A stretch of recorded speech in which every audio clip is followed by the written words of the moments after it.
Good evening, everybody. Welcome to another edition of Entrepreneurship in Focus. I'm your host, Marlon Joseph, and I'm super excited to be here yet another Tuesday evening.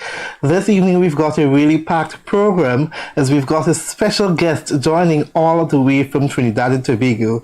He is an author, he's an SME and family business advisor, so you would want to stay tuned so that you can get all of the information. Remember to share the live stream so that other people can benefit from the information received.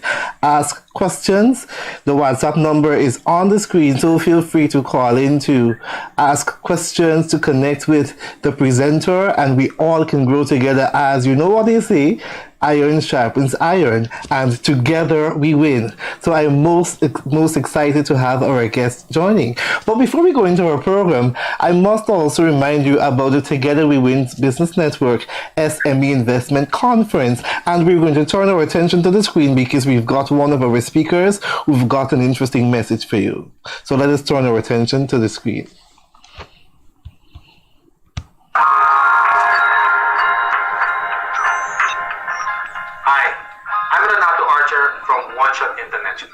Well, the Guyana Investment Conference is coming up. This investment conference is especially for small and medium enterprises or those with bright ideas. The conference will be held from the 14th till the 16th of July at the Guyana Police Center. This conference will have more than 15 international speakers, 250 participants, and several investors will be present, and you should be there too. This is your opportunity to speak with the investor, share that bright idea, and get investment. Book your meeting via Together We Win Business Network, and we'll see you there. Awesomeness. There you've got a word of encouragement coming from Mr. Renato Archer. He is the CEO of One Shot International that is based in the United States of America. They have also got a branch in Suriname, and he will be here to interact with our local SMEs as well as to explore developmental opportunities that are available. I did mention that I would want you guys to share the live stream so that we all can grow together. Feel free to comment in the chat and to say where you're from, and you can get information as to how we can grow together. To register for the conference and for more information, feel free to reach out on the number on your screen so that I can provide you with all of the information and how you can be part of the conference. Pleasant good evening to you, Gwen Patterson. It's a pleasure to have you. I am also seeing Beverly Goodman. I am seeing Sancha from Linden. I am seeing Margaret joining from Barbados, Shariza from Canada, and several other persons, including Sati Barat, and so on. It's a pleasure to have you guys here. I must let you know that this evening is special because I'm also going to be sharing a free ticket for our SME Investment Conference in July. Now, how can you get that ticket? At the end of the show, I'm going to be looking, and the technical team is going to be assisting me to see the person with the best comment that says how they would have benefited from our program. Anything that they feel stood out to them, the best comment in our chat will receive a free pass to our SME Investment Conference in July. So you'd want to be sure to tap into that opportunity so that you can grow and you can connect with like-minded individuals. Well, guess what? I did mention that our guest is joining us all the way from Trinidad and Tobago, and he's super excited. So I'm going to welcome him and allow him the opportunity to introduce himself. Welcome to Entrepreneurship in Focus, Mr. Hamid. Thank you very much, Marlon, and great that you invited me. First time I'm doing a session for Guyana, so that's good. I've done business in Guyana a good couple of years back when I was in the automotive business, so I'm very happy to be here. So what I do, Marlon, is that I wear two hats, but maybe several hats. I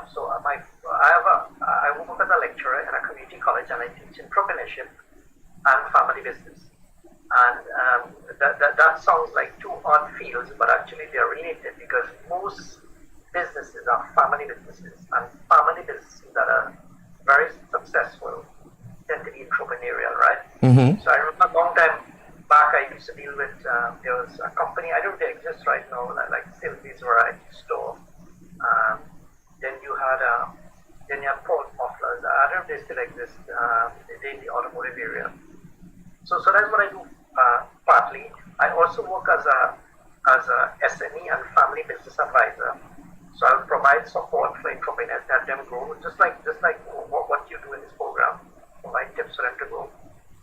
And that's very important in Trinidad because in Trinidad we're trying to diversify the economy because our economy used to be an oil economy and we only produced about 25% of what we used to produce in 1970s. That's when Trinidad had a lot of money.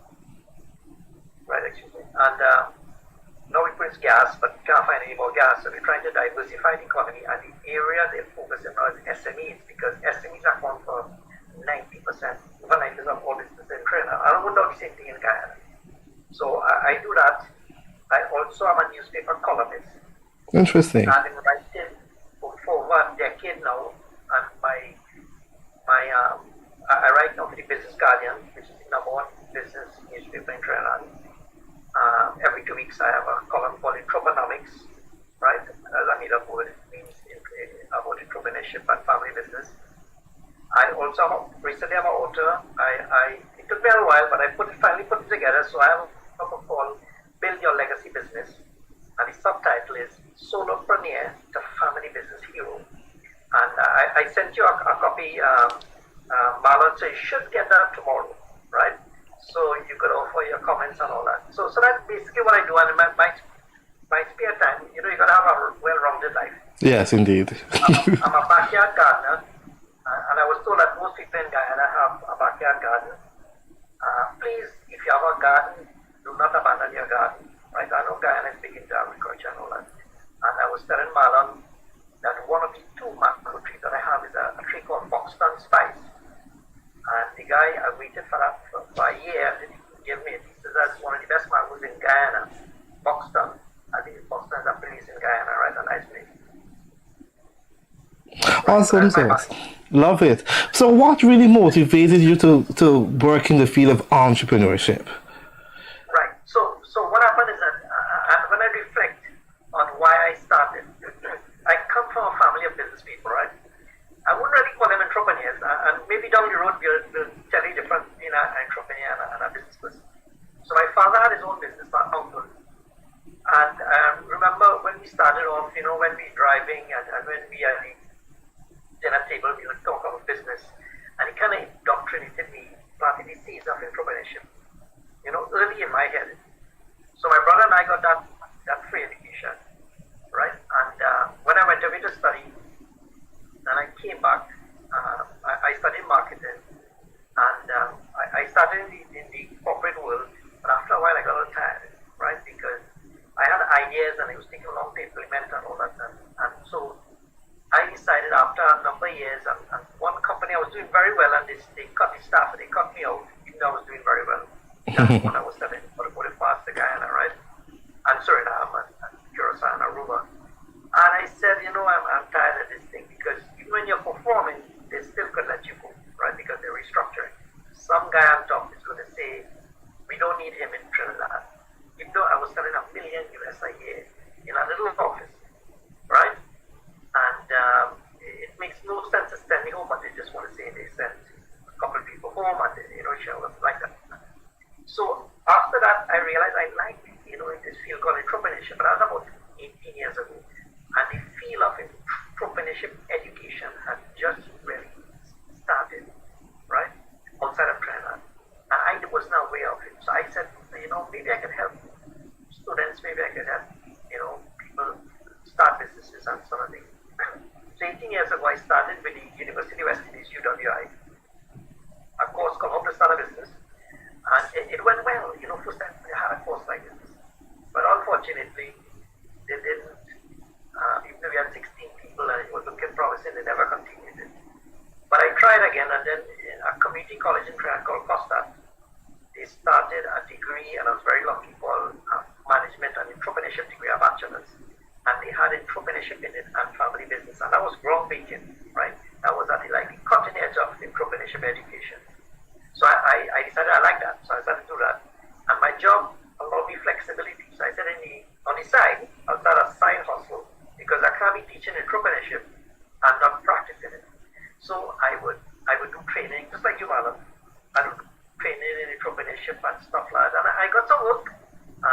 year, I did some work for Methanex. That's one of the world's largest, methanol company.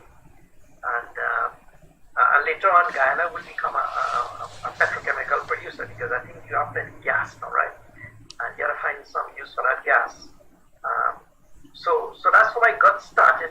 From when you come from a family of entrepreneurs, also including my mother's side, they had a root business, and so that kind of gave me the seed in my head, and that's how I started in this entrepreneurship field. So, do you feel if from a tender age more persons are taught entrepreneurship, that we will have a wider range of success coming out from the entrepreneurial venture? Right.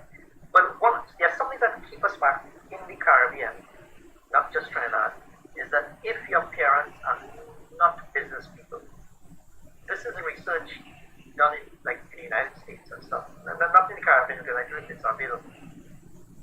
If, let's say, your parents work in the public sector, and the public sector is pretty big in Trinidad, you become risk averse.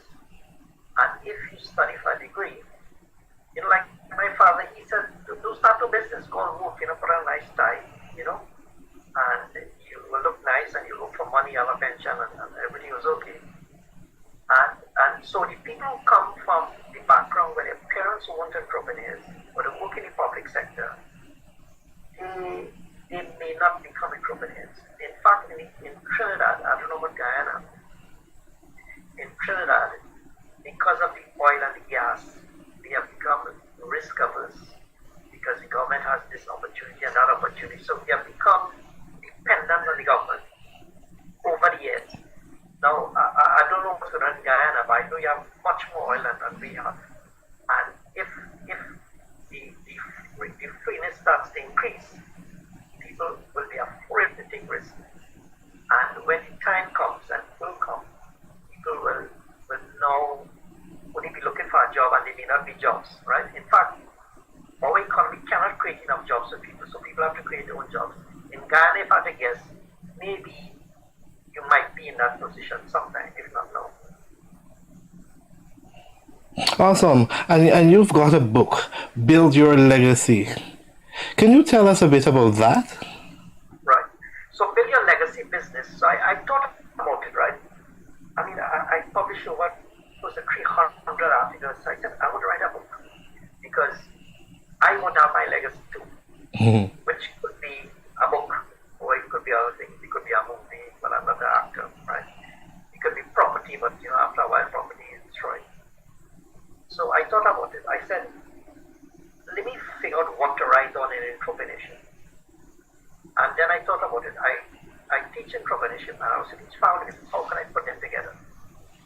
So I went on Amazon, and if anybody in the audience want to write a book, first place to look is go to Amazon. And if you have a topic called legacy business, type it in and see what you have. That's the fastest way. In 2 seconds, you get the whole list of books. So you see what's available. And if you want to sample the books on Kindle, you can do it for free. So you don't have to buy all those books. Right? So I did that. And I said, you know what? I have a lot of writings over the years. So I decided to do something called repurpose. So I took them, I changed them up, and how you write the book is that you think about a name, and then you divide it up in about 5 parts. And each of the 5 parts, and my 5 parts is, entrepreneurial mindset, which is the foundation of entrepreneurship. If you don't have the mindset, forget it. The second one is start the business. The third part is grow your business. And the fourth part is start your family business, because at some time you will need to bring in your family members if you want to have a legacy. And in the last part, the fifth part, is basically how to grow the family business. Because when you start a conflict which you have to know to deal with, because with family, you have inevitably you'll have conflict.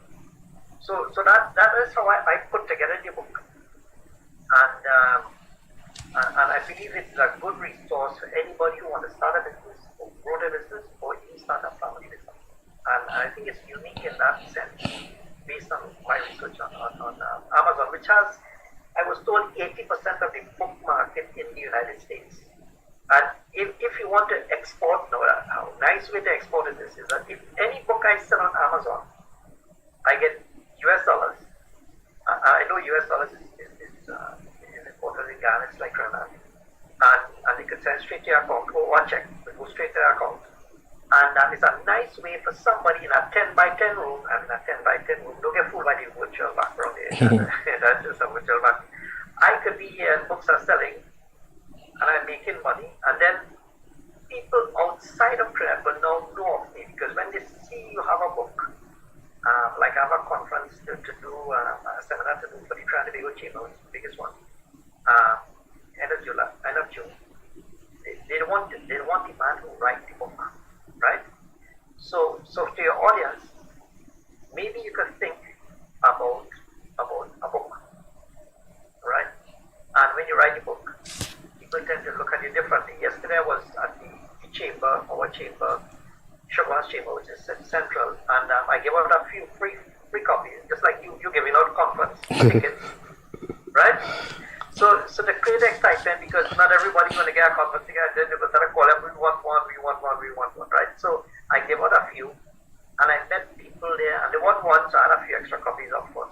And I give them it, then they rush me off to take pictures, and to sign the book and all that. So it creates some excitement. It separates you from the average person, right? That's how it works. Awesome. And as you keep mentioning, referring to family business, one of the things that stood out to me was a few weeks ago we had a watch party where we featured Dr. Lynn Richardson, a financial coach, and she was talking about the benefits of starting a home-based business, and she purported that you can hire your family members. Lots of times we look for persons outside of our homes that are skilled to do different things, and many times the person come and they mess up. But when we look within our homes, there's some people that are there that ain't doing nothing. They can very well assist us to grow. For instance, you've got a child who is always on social media. They can be your social media representative. They can post and stuff. And one of the points she noted was that she don't give gifts like birthdays and so on because she can't get her money back. So what they do, they write off all of the stuff in taxes. So they pay people, they pay staff, right at home they're able to pay their light bill and every single thing, just as any other business would, and they're able to get their money back. They're able to conserve. So as you were mentioning family business, I'm also thinking that this is a good concept, and it is something that persons can explore, because lots of times we hear as well about challenges that comes with working with families. For instance, when it's time for disciplinary action, some people carrying feelings. When it's time for persons to work towards growth, some persons are being lackadaisical and it's family, and sometimes family can run down your business. So it's actually a tricky subject, and I'm happy that we have you here so that you can provide guidance and clarity. And I see somebody's asking as well how they can get your book. I believe you said it's on Amazon? It's on Amazon. You can get it as a Kindle or as a paperback. Awesome. So you can get that book on Amazon and Kindle. They could just search for my name, Sajjad Hamid, and it will come up. Mm-hmm. Just search for his name and you will be able to get all of the information. So help us to understand, with all of these experiences you would have garnered, in your view, what is the entrepreneur mindset like? Right. So if you plan to get into business, make sure you have the mindset. Now, mindset it sounds like a soft thing, right? But I know it's a psychological thing, but an entrepreneur is different from the average person. Right? The average person, when they encounter a problem, they tend to run away from it. So what I like to tell people is that when I start my entrepreneurship classes, I said entrepreneurship starts outside of your comfort zone. If you're comfortable with what you're doing, you will not become an entrepreneur. Right? So here are some of the characteristics of an entrepreneur. So one of them, and this one comes to mind, is that they are risk takers, right? But most people misunderstand what this risk taking is about. Risk taking is like a continuum. It's like a line with two sides. You could be a high risk taker, which is a gambler, and you like line up and you play, let's say, the lotto. I guess you might have a lotto in Guyana, right? Yes. In Trinidad, if you play the lotto, the chance of winning the lotto is 1 in 3.3 million. So if everybody in Trinidad and in Guyana, you throw in the Guyanese and the Surinamese population, you still probably can't win the lotto. Yes, people think, but that's not an entropy. And then the other end of the spectrum, the continuum, you have the low risk takers. Actually, people put the money in the bank and they get, I don't know, in Trinidad the interest rate is 1 and 2%. I don't know what it is in Guyana. But you wouldn't get rich unless you're already rich. But somewhere in the middle between the high risk taker, the gambler, and the low risk taker is what we call the border risk taker, or the entrepreneur, and we call that the calculated risk taker. I call it also the Goldilocks zone of risk taking, which is not too high and not too low.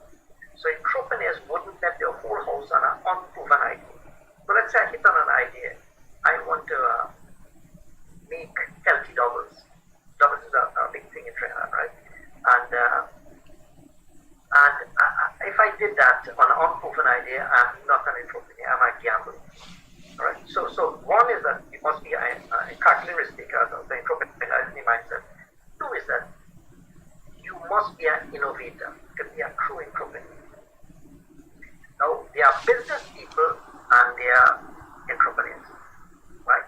You might ask, is there a difference? There is a difference.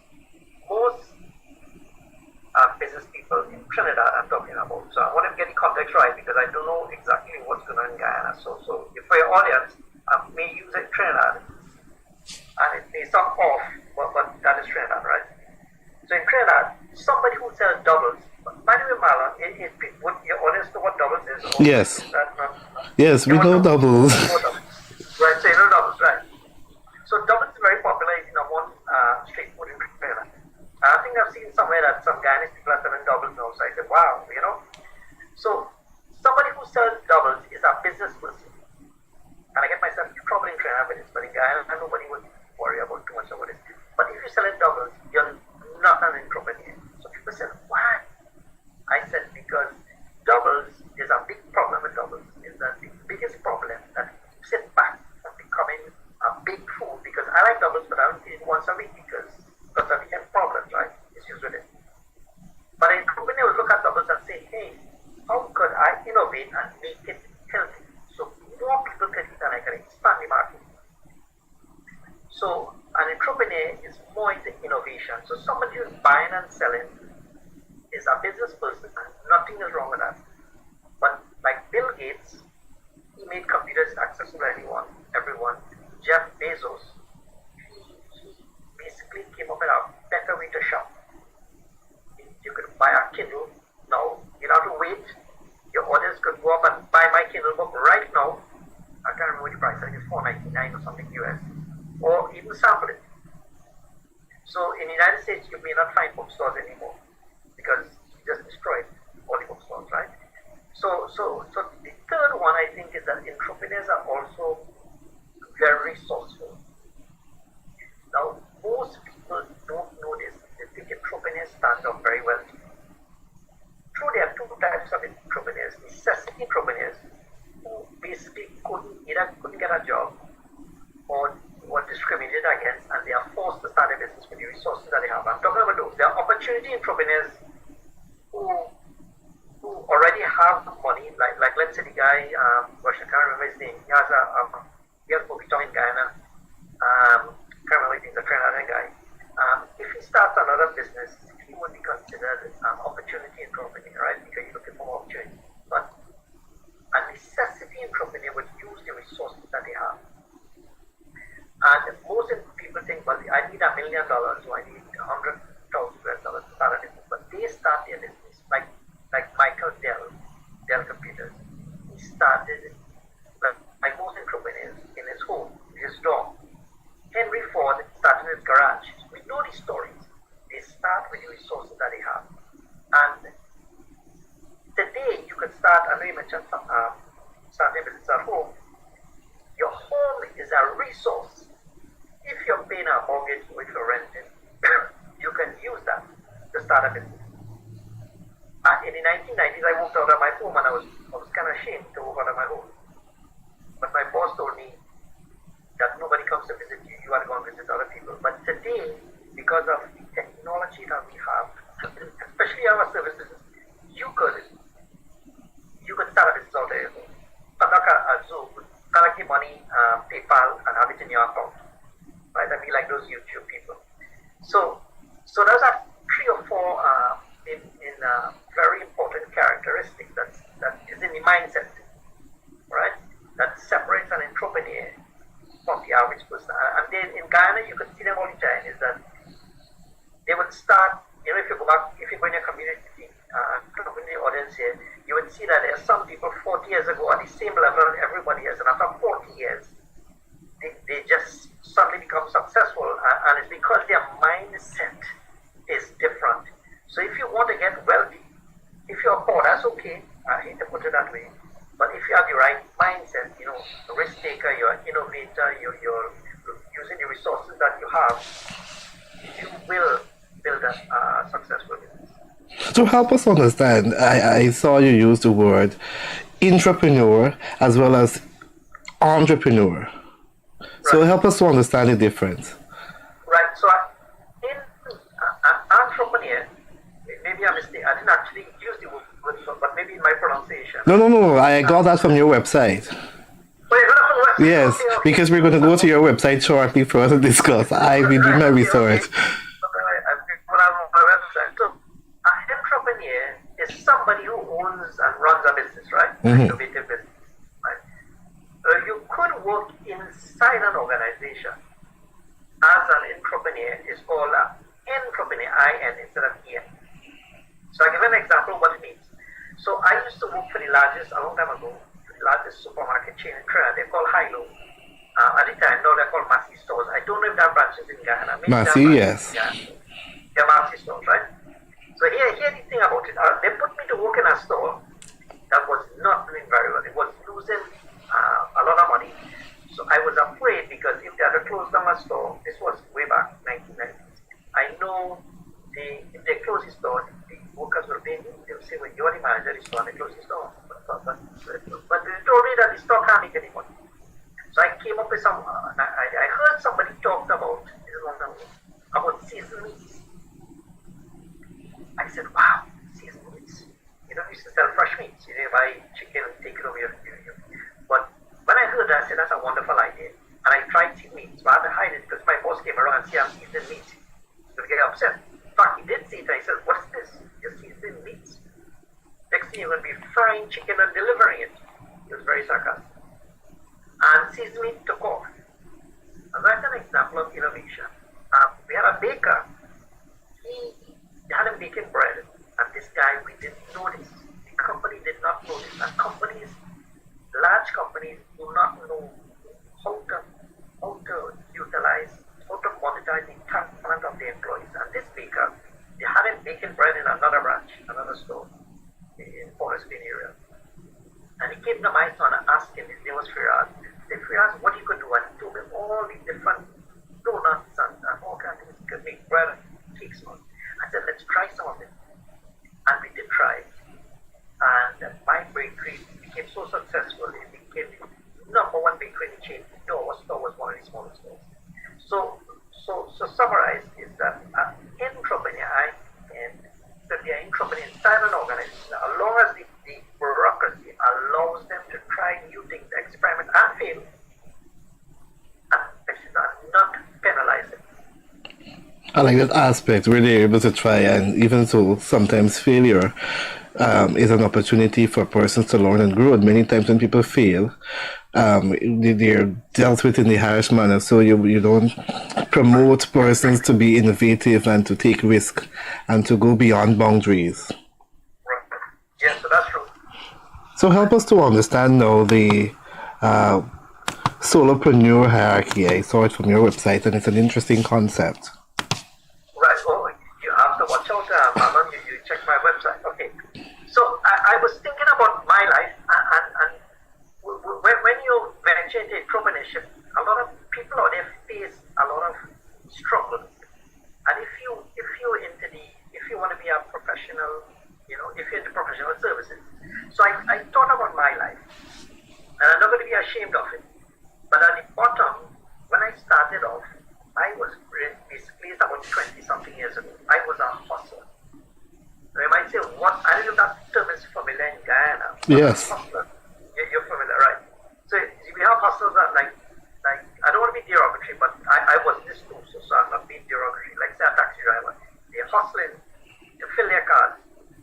To I know you have in Guyana. I don't know if you have taxi. You might not have taxi cars, you might have minibus. We have taxi and minibus. Right, I think a minibus. I remember in Guyana, I came there and they had something called a cockball. Yes. The band was the cockball, right? Is that true? Yes, cardball. Right. So I was a hustler, meaning that I would take any job that I get. And most of the times I will not make any money. Right? Mm-hmm. And that was very tragic. And then later on, there are people who would, like me, would say, here, we need to get rid of those taken clients that really doesn't make sense. Right? So you get rid of those clients that are not profitable, and you take jobs that are profitable, and you find a way to get more work like that. So you become a freelancer. So you may be working for a company, and you have a part-time job as a hustler, and then you change to a freelancer. You can kind of figure out how it's going to work, what people want and all that, and price it properly. Then you realize, hey, I need to register my business. Which people try to I don't know why, like to hide from taxes and all that. And they get themselves into trouble.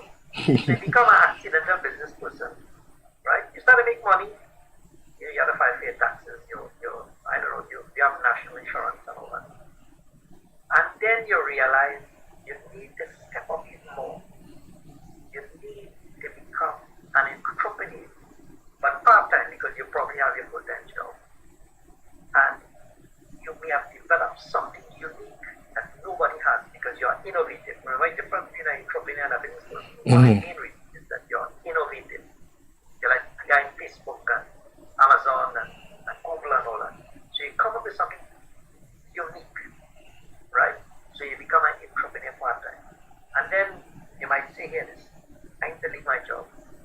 Or I need to turn this into something full-time. Now you could have retired also. And in my book, I have a section called unretired, because some people are retired and then they realize it's very boring. So they say, let me unretire and then come back out and have my own business and be a solopreneur. In my case, I'm a knowledge solopreneur, meaning I'm monetizing the knowledge that I have. And that would take you right up to the top of the I would call it pyramid, the hierarchy.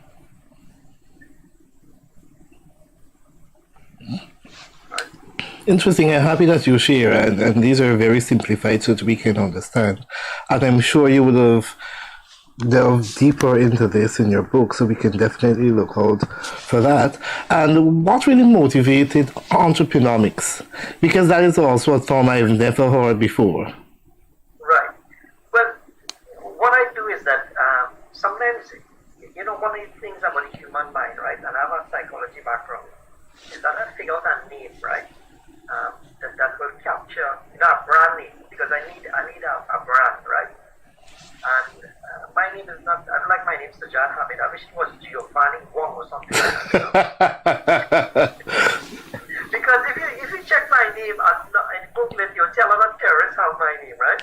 Mm-hmm. And I've never terrorized anybody. I'm 158 pounds, and I tell people I have a small surface area, right? I'm very small. So I thought about that name, and one morning I got up. I normally work very long hours. Most people wouldn't do this. If you're maybe an entrepreneur, you work long hours. So I used to get up 4 o'clock in the morning, and now I get up 3 o'clock. And I go to bed very early because I go to bed at 9 o'clock. And one of the things that if you want ideas, you just start a company like that. Is that one thing I've learned about the human mind is that the human mind is like an iceberg. It's like an iceberg because much of your mind is below your consciousness, below the water level in an iceberg, right? So if and I do this, and I find it so amusing, I would put on my light music. I like modern jazz, so it's the modern jazz, and I'm just relaxing, drinking my cup of tea, and I'm waiting for the idea to leap from below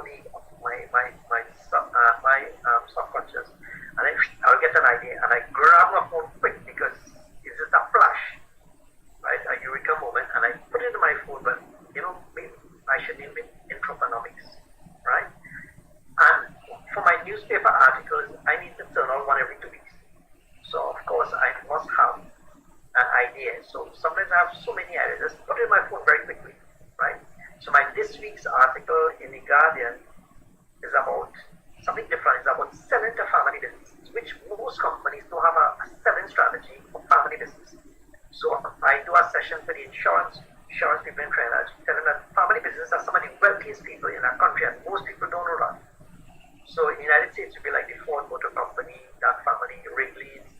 In Trinidad, it would be like the Associated Brands. They would like Charles, and if you have Charles chocolates and the Toots ketchup, those people are the wealthiest people around, and they are the true 1%ers. So going back to your question, is that the name Entreprenomics, I had to pull in entrepreneur, and I put nomics because it's kind of like economics, even though it's not really economics. So I came up with that. Also, when I saw it, I thought there was some kind of economics background and specialized study that you were doing in this field. Right. I hate economics actually. So how do you survive? Because persons also believe that in entrepreneurship, you've got to dabble in a bit of economics. You've got to be a little bit of everything. So how would you respond to that? Right. So my advice is, if you're going into an area, right? Let's say you want to make, how should I call it? Let's say you want to make, like I've seen people in Trinidad have hamburgers, right? That is different from the American hamburgers. I would first try to perfect it in your kitchen, right? Or maybe find a job, somebody making hamburgers. So you would have learned. So a lot of times entrepreneurs are self-taught. Now, it doesn't mean, I taught a class on Saturday for this large methanol company. And 13-year-olds, I told them that even though they might be hearing stories of entrepreneurs who dropped out of school, I suggest that they don't, right? Because that was a long time ago. The world has changed. I mean, if you can't write properly, people are going to rob you if you're illiterate, right? So while you could be self-taught, one thing you got to do as an entrepreneur, you've got to be, like in my field, you've got to be perceived as an expert.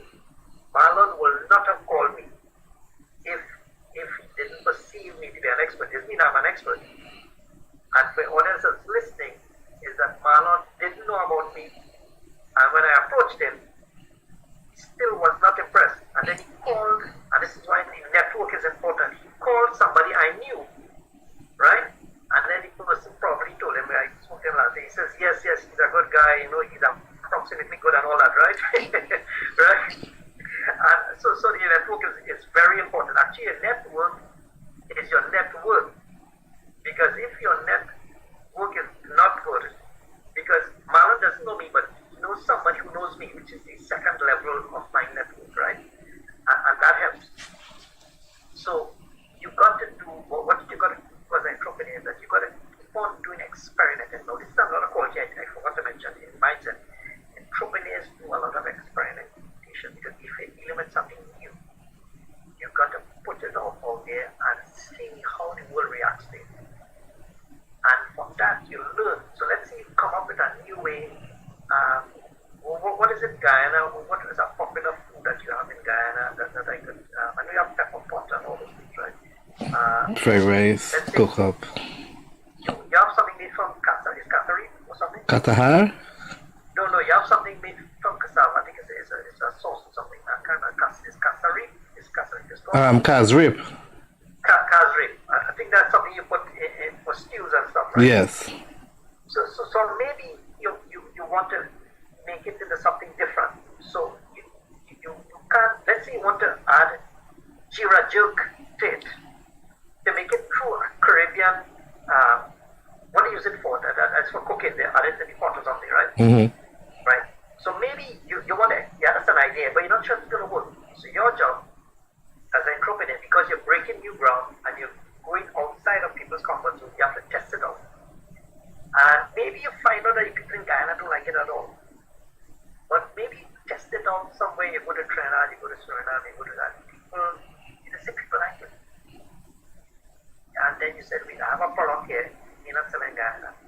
People are going to say you spoil the whole concept of Guyana, right? But people on the outside like it. so you try, right?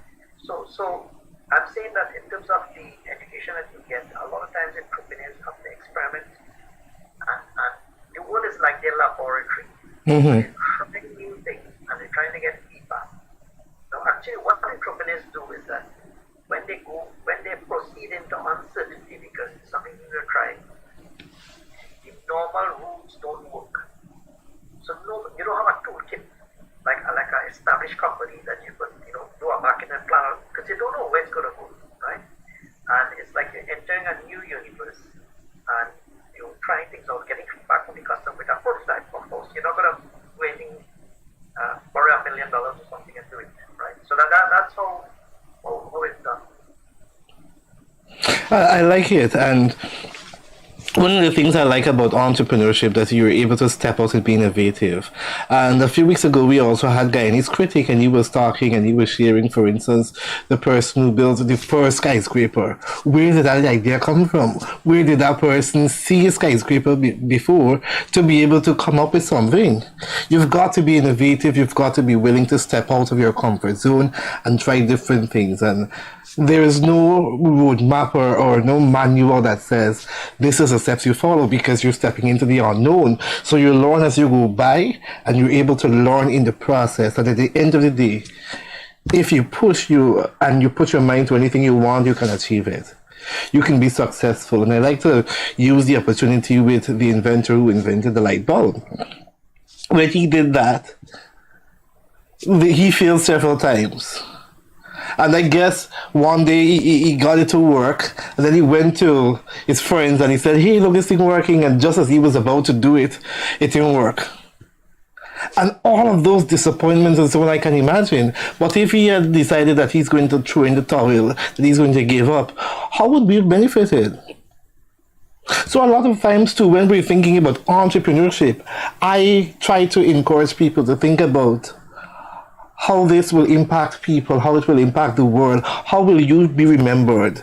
Do you want a monument to be set up in your honor or something? What is the grand idea that you have that you can make the world a better place?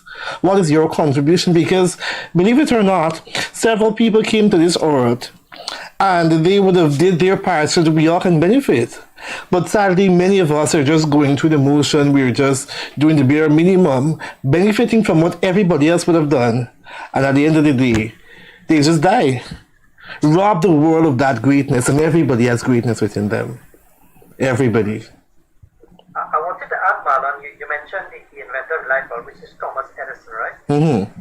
He had a famous saying. He says, because he invented a number of things, the phonographic record and all that sort of thing, right? And he said when he tried, whether the light bulb or one of his inventions, he said he tried it 10,000 times and it didn't work, right? But he says, now I know what doesn't work. 10,000 ways in which it wouldn't work. Right. So he would try it again, you try something else. So what happens is that you're going closer and closer to the truth because he was experimenting. And entrepreneurs are experimenters, not like experimenters in a lab. Because in a lab you could control the environment. But in the real world, a lot of things could go wrong. Right? And sometimes things go wrong and the unexpected happen. And that might be an opportunity there, something you didn't expect. And one of the things, as you mentioned, that stood out to me, I came across T.D. Jakes on LinkedIn, and he was saying, your talent can get you in the room, but it's not enough to just get you in the room if you cannot own the room. So every day using that, I promise that I'm going to go out there and I'm going to be different. I'm going to be the best that I can be. I'm going to give all that I can give and contribute towards my own growth and help me to become a better person. Because at the end of the day, how do I want to be remembered? What is the legacy that I want to create? And entrepreneurship is not for the faint of heart, but it brings success and joy. If we want to be successful, we must lift our swords and run into battle and think about what the history book will say when they glorify us. Because trust me, when the going gets tough, you don't want to give up. And that is why being a business owner and an entrepreneur is different. And one of the things you would have also mentioned about with the people and the doubles, I believe entrepreneurship goes a step further because there are certain characteristics that you've got to implement. How am I working to ensure that this thing continues to 10x and be able to reach the people? What is the problem or need that I'm addressing? So when I clearly identify that and I think about my innovative component, what I'm going to do different, what makes me different, that is what will push us forward in entrepreneurship. But innovation in Trinidad, we rank not very good in innovation, right? We are of 100 and 30 countries. We rank, I think it's the 18th. I don't know what Guyana rank. That's the competitiveness ranking, right? And we are in bad shape, right? I know what Guyana. Somebody could check Guyana, right? And I think Jamaica is ahead of us. So we could do much better. I like to say this, and I get people get upset in Trinidad. I said the last time you were innovative in Trinidad was when we invented the steel pan 60 years ago. We are creative people because you are not in the mass and all that, but we haven't created innovative much, right? And that is a very serious problem for any country that cannot innovate. Look like the United States, for example. One of the reasons why the United States can innovate so much is because of the entrepreneurs. So Bill Gates would come and Steve Jobs would come up a better way so people with personal computers can use it, right? You have Richard Branson, but he's a British person, and you can see how much innovations he has. He failed a lot. Elon Musk, I think he's about the richest person in the world. He's with electric cars, and he's with SpaceX. Right? I think he had an investment in PayPal. Mm-hmm. So these entrepreneurs, and the others might be asking, if I have to innovate, what is the next big thing, right? And sometimes people ask me this question, do entrepreneurs see the future, right? And I respond that I don't think anybody can see the future unless you have supernatural powers, right? I don't think anybody can see the future, but here's what entrepreneurs do, is that they either invent the future, which is like I said, the light bulb. So the light bulb is better than the gas lamp. So that's Thomas Edison, and then he started this company where he could generate electricity and whatever. So when they don't invent the future, sometimes they see the future when it comes. And I'll give an example. In the 1990s, I heard, when I worked for this American company, they were talking about e-commerce. That should be the future, right? I said, no, I don't think so. And people were saying, well, people still need to touch things. They won't order it online and all that kind of thing. But Jeff Bezos of Amazon said, if we give people variety, we take out the obnoxious store clerk, because they always, can I help you? And they really can't help you, right? And also give you low prices and give you stuff within 2 or 3 days. That could make a big difference. Originally, in the book business, he started books. And that worked. So entrepreneurs, they don't see the future, but they are future oriented. They either invent the future or they see the future when it comes. Interesting share. And I think our people would be a lot more innovative if we create the environment that fosters innovation. For instance, when we look at our curricula, how many of them allows for innovation? How many allows for creative thinking and allows the students or the learners to be able to go beyond boundaries created by those who would have gone before them? And there is where we struggle. So if we want to expand and have persons innovating continuously, we have to first create the environment and then make the resources available so the persons can innovate. Because currently too, there's some persons who are innovating, they're creating products and services, and many of them struggle to get these things off the ground. So we've got to provide resources to enable persons to be innovative. And of course, if to access service, there's a lot of red flag, persons are not going to go out to do that. Right. So, Marlon, you mentioned something dear to my heart, which is putting stuff in our curriculum, right, in the schools, whether it be secondary or university or primary schools.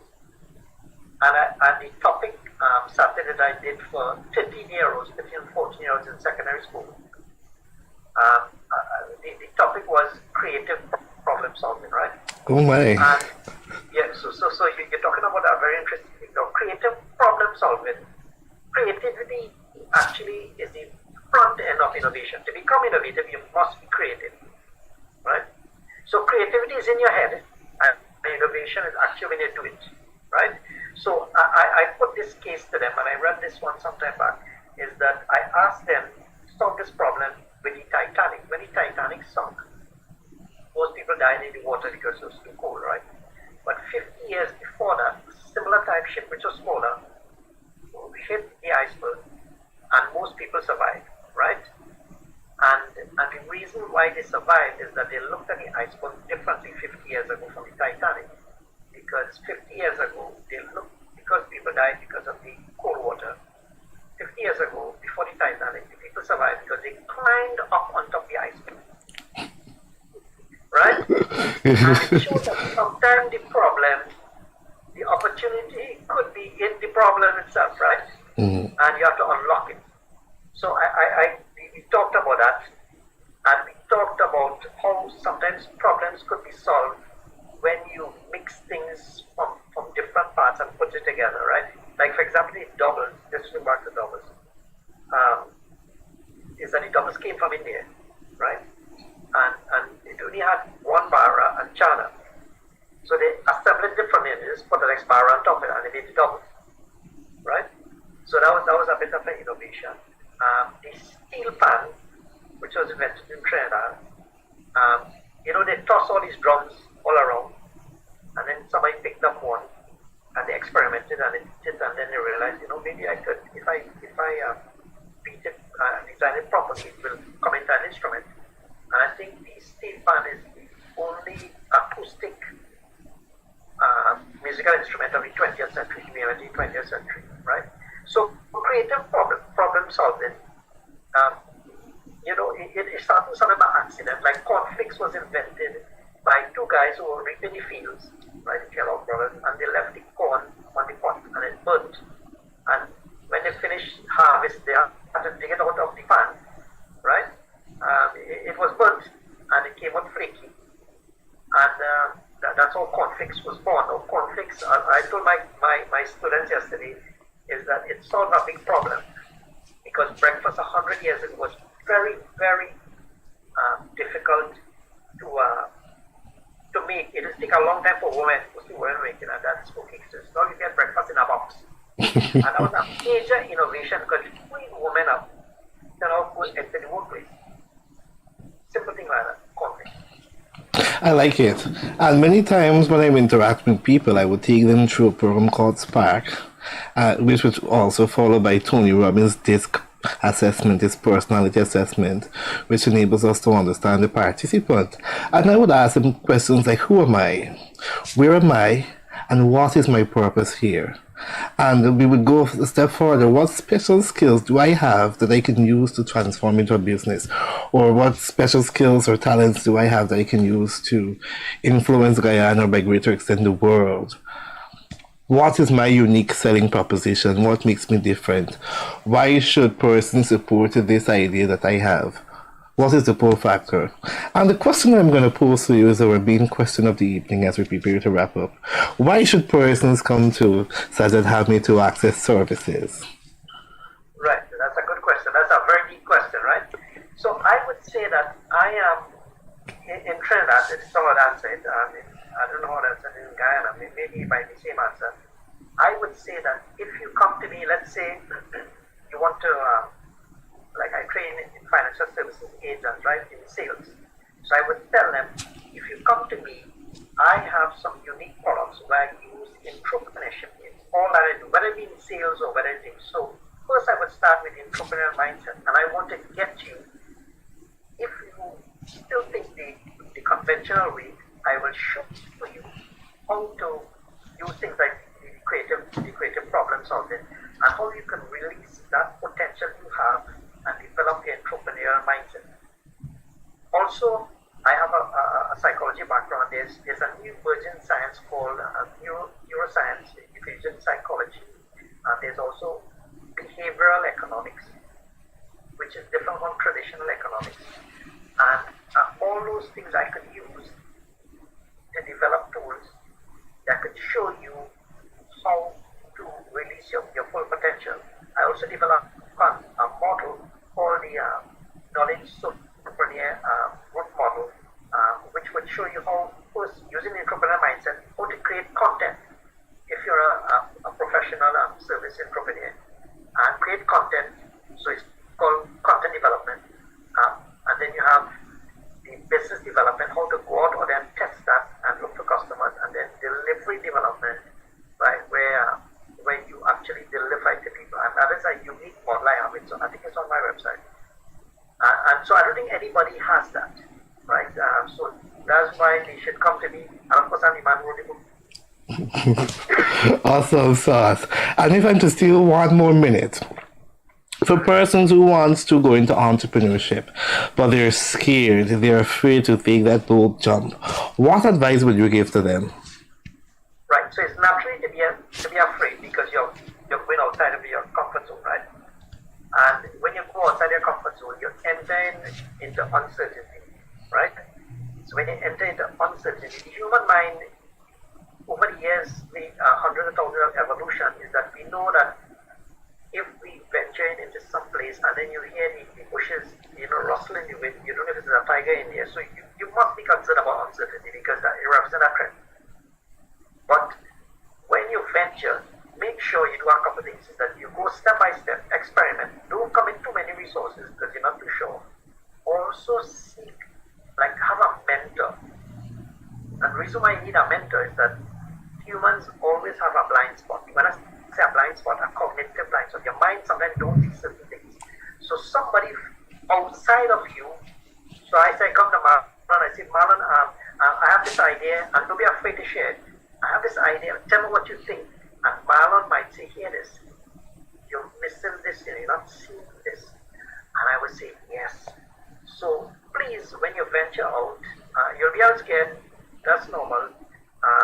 Make sure don't commit too many resources there, you don't go bankrupt. And seek a mentor who can help you miss those things in your blind spot. Beautiful. I believe it was Zig Ziglar who said, feel the fear and do it anyway. So when you're done, feel frightened and scared and so on, get up and get going. Make it happen. How can persons contact you? Right, so they could, my email is it's on our website, so you can look at you can type in entrepreneurtnt.com and you can see all my information, or you can send my email entrepreneurtnt@gmail.com, or you could, if you want to go to my LinkedIn page, just type in my name. I think I want a few people with that name, and you could connect with me there, and you'll see all my articles and stuff that I wrote, and you can contact me. Email is in there, the contact information is there. You can put it up if you want, if you have time. You can also Google, but I hope you find the right person on the Google. I'm not a terrorist, so you don't have to worry about it. Awesome. And I'd like to also acknowledge some of the persons that are joining on our Facebook. I'm seeing Ariella, Rhonda Spence, Sal, Renato. It's a pleasure to have you guys joining. And as I did mention, the person who would have shared the best comment about our show will receive a ticket, and we know who the person is. Sal M. So I'd like to thank you for taking time out from your schedule to interact with us and to share your feedback. Your feedback will go a far way, and we encourage you guys to tune in next week. Next week we've got another phenomenal guest who will be joining us, and every week it is exciting to hear from different personalities, different experiences. So you guys are rich because you're getting to learn from everybody. Everybody that comes here, we're able to mind their business per se, understand some of their struggles, understand their successes, why they think the way they think, and we all grow together. If you'd like to sponsor our show, you can do that as well by reaching out to the number on your screen, or if you know somebody who would be a good fit for an interview, you'd want us to ask them questions and so on, feel free to reach out so that we can have a wonderful program. I'd like to thank each and every one of you for taking time off to interact with us. I'd like to shout out to our team, our technical team, who is doing a phenomenal job to ensure that we're able to maneuver our screens effectively and to maintain quality as you guys are joining from your home. Another form of innovation and entrepreneurship. So thank you very much. I'm Marlon Joseph signing out. Do take care.